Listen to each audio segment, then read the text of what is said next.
Hi, I'm Paul Catalanato, and this is my friend and colleague Hamp Overton. This is 100 Scariest, where we are looking for the scariest short streaming online. In this episode, we're talking about 2021's Grummy, written and directed by R.H. Norman and Micheline Pitt. It stars Violet McGraw, Alexander Ward, and Tom Degnan. I came across this one after listening to Colors of the Dark, where they interview these filmmakers. The IMDb logline reads A young girl's flight from an abusive childhood into amber fields and long fangs of her imagination. In the previous episode, I said that the movie was responsible by only Michelin Pitt. That was a mistake. It is, in fact, created by both of these filmmakers, R.H. Norman and Michelin Pitt. I wanted to address that one mistake. Hamp, what did you think of Grummy? I thought this one was amazing. Yeah, it's very well done. I have to say that. This is a little bit of a departure from the other movies we've watched, which have been made on, I don't say non-professional, but I think that might be a little more accurate description. This one is clearly professionally done, and they even talk about it in the description, saying that Kevin Yeager, who does special effects, he made the creature, the Grummy creature. And you can also see that production design, there was a lot involved. I had to smile when I saw that the Grip and Electric team, just that one team on this movie, was bigger than the entire cast and crew of the other films we watched. So, so clearly they had a budget, a very nice budget. And but that being said, I've seen lots of movies with a nice budget that don't succeed, and this movie does succeed. So. I wonder too, this movie was made in LA, where I imagine the culture is different about how they make short films. Well, you certainly are in the soup, that sort of thing. And I'm always amazed when I'm looking up an actor I'm interested in to see that they've worked on a short. Maybe it's at AFI or USC or it's an independent short. So you do have those things. And even at UNO, you've been involved in a couple of them where we've gotten some great actors because they were interested in just exploring something interesting or maybe seeing young undiscovered talent, that sort of thing. So, of course, in Los Angeles or even in New York, you have a much higher density of actors and technicians and things like that that would make it, I'm not gonna say it's easy, but it would make it easier because there's simply more of those people there. This movie, you mentioned that this is different than the previous movies that we've watched. And I think that's one of the most important distinctions about this movie because you and I both teach, as we've said in many of these episodes, this movie to me serves as an example of what could be instead of what can be achieved. Right? It's easy, like something like Lights Out, you can do that. Something like Portrait of God, that's doable. Just by Hmm. That's doable. This movie here, this could not have been done without the crew that they had because the set design in this movie is gorgeous. And And and the monster effect too. That's someone that has years of experience to create the gummy creature. I'm saying gummy, the grummy creature. well, and you know what's funny too is that monster reminded me of Labyrinth. Have you seen the movie Labyrinth? Like it reminded me of the monster from Labyrinth. Like I mean, it looked Hmm. just like it. So I would imagine that there's some inspiration there. I couldn't find if there was, but I have to believe that there is some connection there, or at least inspiration. Sure, sure. I think that what surprised me was that I don't know if this was the filmmaker's first film, but for a first film, if it was, it's very well done. Even if you had the budget and the crew and all that, if you don't know how to write a decent script and direct and work with your actors and make sure the thing gets edited correctly, it's going to be a mess. And you don't see any of that here. And you can only attribute it to the core filmmakers, the writer directors, the couple that made this. And so I was kind of curious if they have made other movies or other shorts or been involved in production of some in some fashion. I couldn't find any information other than one that's on the VHS series, which I didn't have access to, and then the feature that they're pitching right now. So I would really be interested to know from them how they were successful. Usually you work your way up to this level of competency, and it seems like they came out of the gate and did it. Looking at the IMDb page, it seems he made movies before. What I found interesting is this movie could not have been possible without talent or a good actor.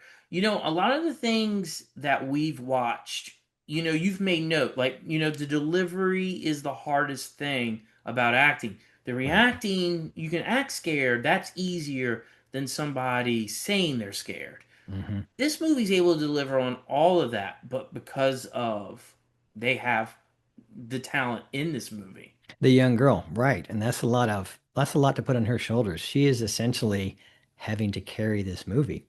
Um, I mean, you could say that the Grummy character also does, but she as a young performer, it's all on her and her behavior and her performance. And she did an amazing job.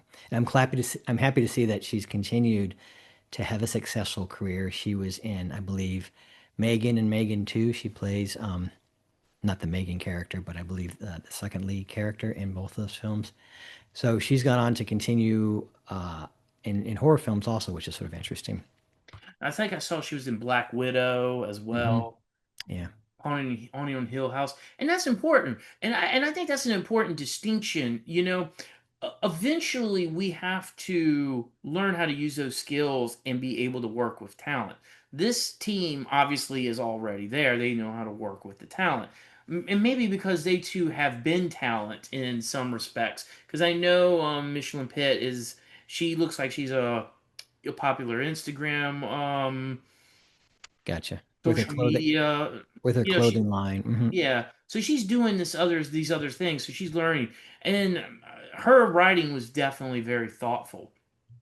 Of all the movies we watched, this is probably the first one that made me cry. I definitely teared up at the end of this movie. Yeah, it hits different. You know, you and I both have children and daughters specifically, and it hits different when you're in that situation and you see a vulnerable child like this.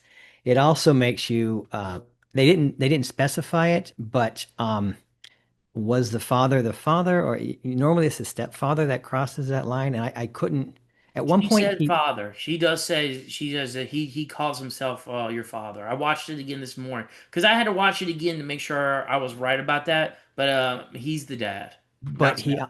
he also refers to the mother as your mom, Yeah. not mom, but your mom. And to me, that's a different way of stating it if you're that you might use if you're the stepfather versus an actual father. Anyway, so it becomes even worse when you consider that it might be an actual father rather than a. It's not good either way. But Yeah. it was tough to watch at times. And let me ask you this, Paul. Is the Grummy character real? Does the Grummy character actually you know, shove the jar in the father's mouth? After three watchings, I don't think so. And normally I'm always about taking the side of the visual, but not this one. Because, like, and this is probably painted by knowing that this is somebody who loves horror films just by following their social media, right? Because the way I took this movie is this is somebody who was afraid of their father, who dealt with a very traumatic experience, but then embraces the scary stuff. The scary stuff in life is what sets the little girl free. Exactly. Well, I'm not sure I'd frame it that way. I would say that she escapes into Yeah. the Grummy world, where she, leaves and goes there. She doesn't laugh. She's just in her bedroom in a tent. And then when the father comes in, she imagines that the creature saves her.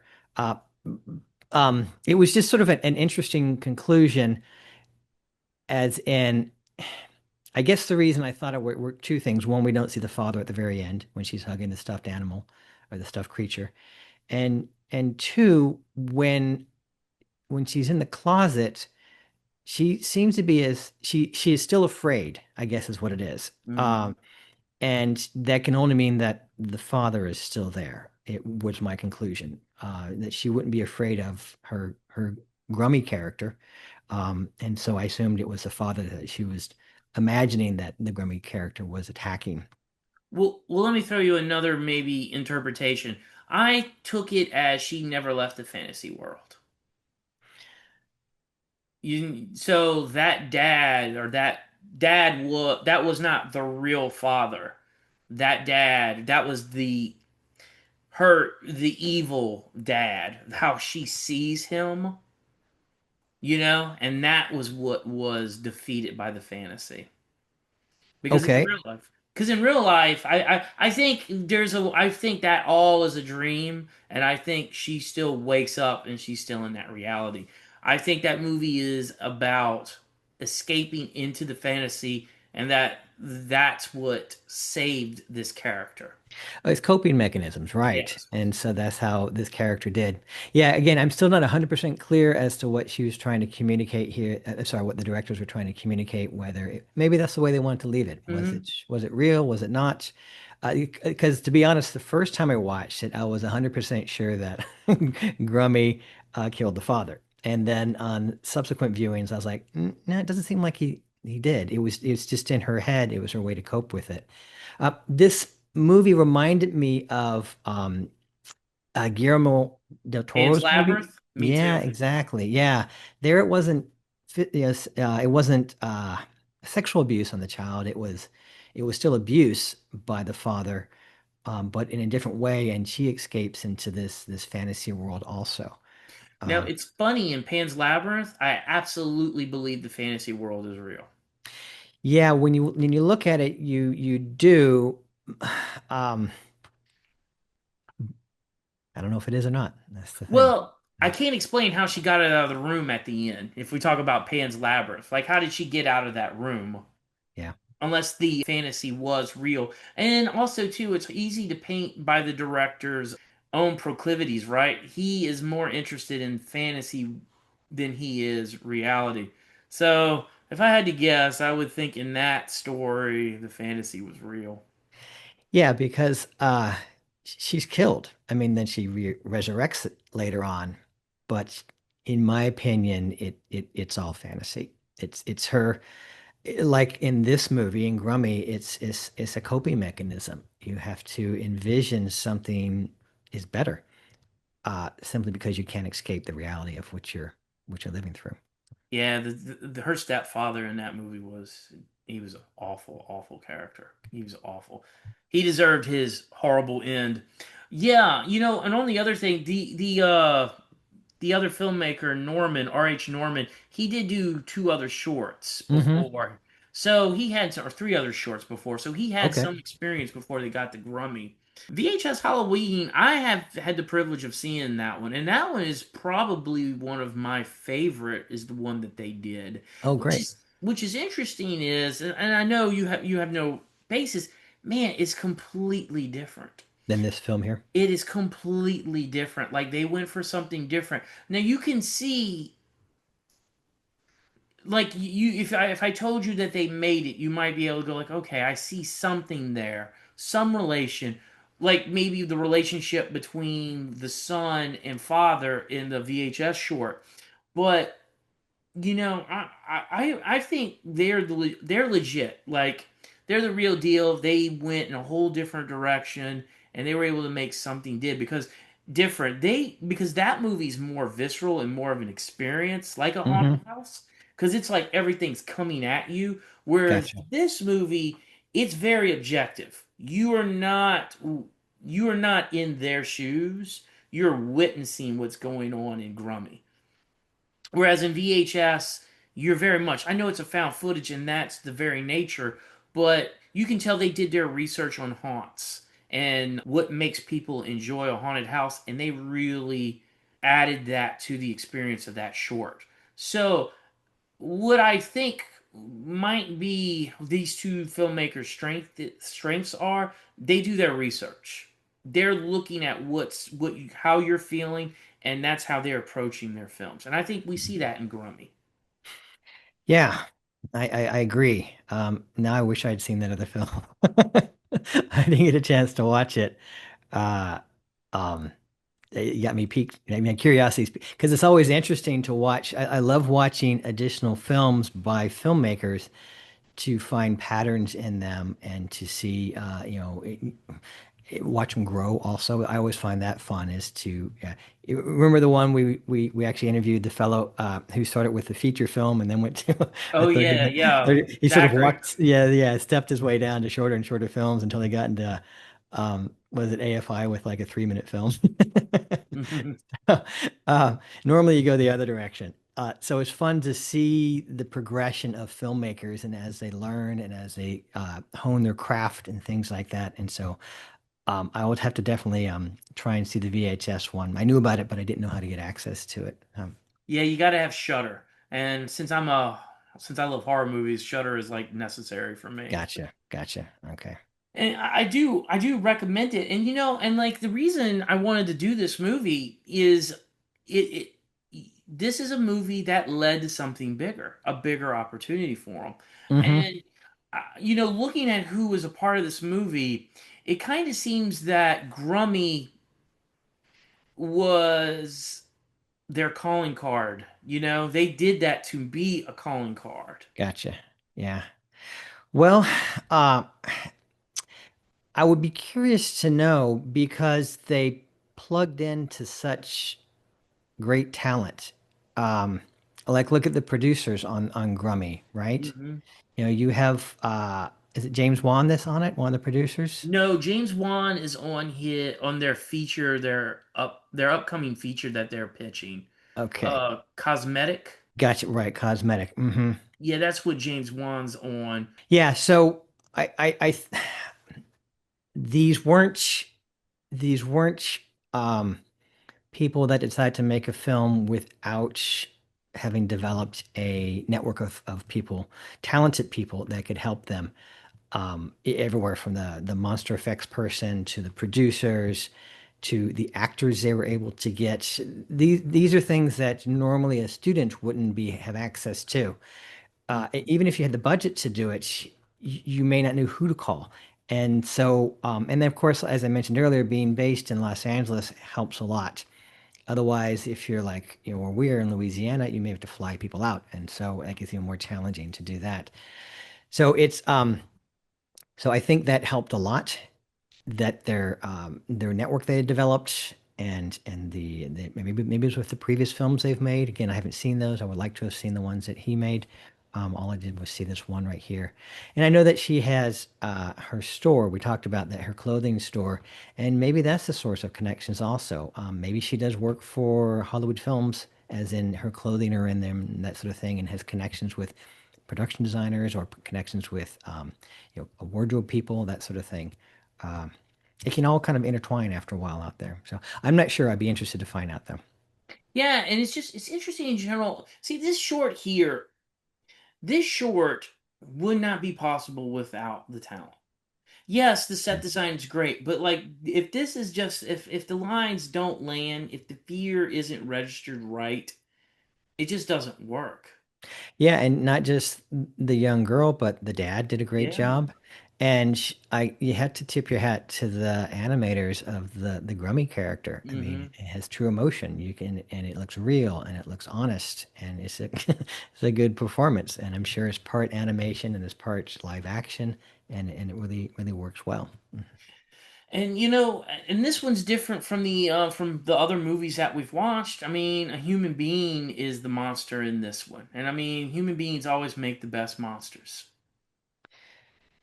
Yeah, I think that's. I'm trying to think back if we did have human beings. I mean, I guess you consider like what was the pumpkin one? Not the. The pumpkin one, well, that was that pumpkin monster. Lights Out was the monster. Pictures was a ghost.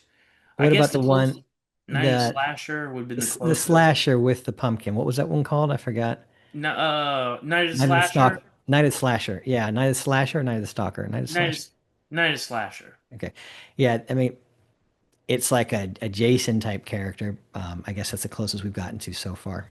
Yeah, but still, he was supernatural because That's she true. killed him several times, and he just kept You're on you're coming right. You're back. right. You're right. This is yeah, this is what I don't want to say it's a more sophisticated film, but it's a more what the subject matter is also, very Mature. it's very mature and it has to be handled with delicacy so you don't, abuse the idea or lampoon it or, make light of it. And they did it very, very well.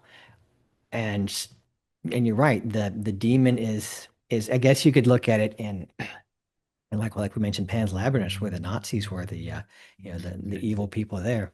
Fascist. It will because they were in Fascists. You're Spain. right. I'm sorry, Yeah, they fascist. were Spain. Yeah.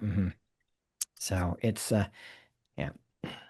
But it's interesting. It really is like and like in the way they shoot the dad, they never get too close. They don't go into those details. It's everything's at a medium like a medium shot. hmm You know, and to medium wide really. So they don't get too close. Like I mean, everything is handled with care. They don't exploit the character at all. And it's not even a really big reveal at the end. Like the end of the dad is not this big thing. Yeah, they shoved the bottle into his throat and that effect is unique. But what I mean is it's not this big end where there's begging or anything. It just kind of happens. And that's one of the reasons I don't think it's real. Like I said, I think it's all coping. I think that's all because it's like a kid's point of view. Like fairies, I was just going to stuff fairies into and that's going to get rid of the evil. You know what I mean? That sounds like something a kid might would come up with, not in a like an adult mind. And Yeah. I think that's what makes it so special. hmm And we're talking about scary stuff in this, but yet the ending made me tear up. It really hit me in the heart, and the fear that I felt was a real world fear, not oh I'm jumped or I'm scared of a ghost. hmm I'm scared that there are people unfortunately like this in the world, and there are people who have to experience this. Yeah. Yeah, I thought it was interesting. The filmmakers label this a gothic fairy tale, and which is traditional folklore with dark, mysterious, and often, I'm reading this, and dark, mysterious, often terrifying elements focused on atmosphere, psychological dread, and subverting happy endings. And this movie does all of that. Hmm. And this reminded me because I just recently saw the remake of Frankenstein, and it just falls square into that. Again, that's Guillermo del Toro again. It seems to be his favorite genre.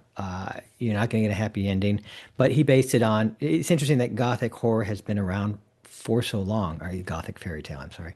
I think a Gothic horror and Gothic fairy tale, they're probably very similar. Um, all the way back to when Frankenstein was written, which is what, the early 1800s or something like that. Yeah. Yeah.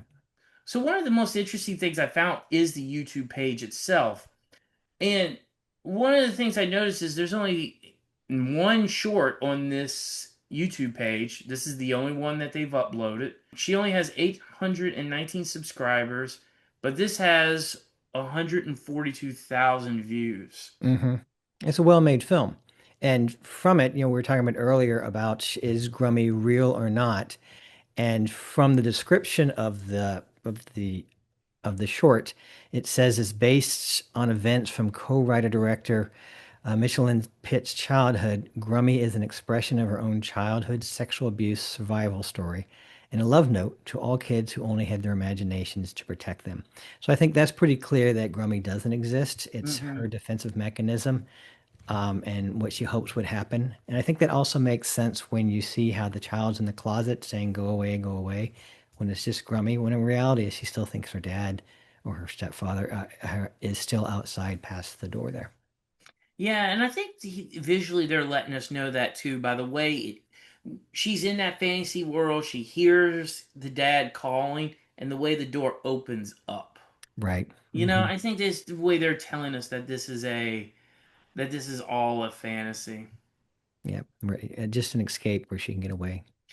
One of the other things that I thought was, the dad says, "Oh, you wet the bed again," but you notice they never go into the close up of it. hmm Which, and I think, and I know this might be a subtle thing, or maybe I'm reading into it, but that was one of the things that kind of cued me in that this might be in the character's head because if it was real, then maybe we would have seen it. You wet the bed, then they would have showed the stain. We're really there.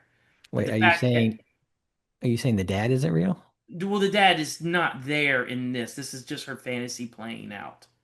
Oh, I didn't interpret it that way. I interpreted that the dad is there Mm. and he does what he does to her. And her defense is that Grummy comes and saves her. I interpret it as this was something that happened and she imagined it differently, that it I see. ended differently. So we're hearing her telling of the story. Yeah, and that's why we don't see the close up when it says like, "Oh, you wet the bed again." If we Hmm. were there, then I think the filmmaker would have shown the stain. But she's just remembering things he said. I mean, but I think that's what makes this great. We're reinter we both of our opinions are viable. It's just how different experiences lead us to different things. Yep.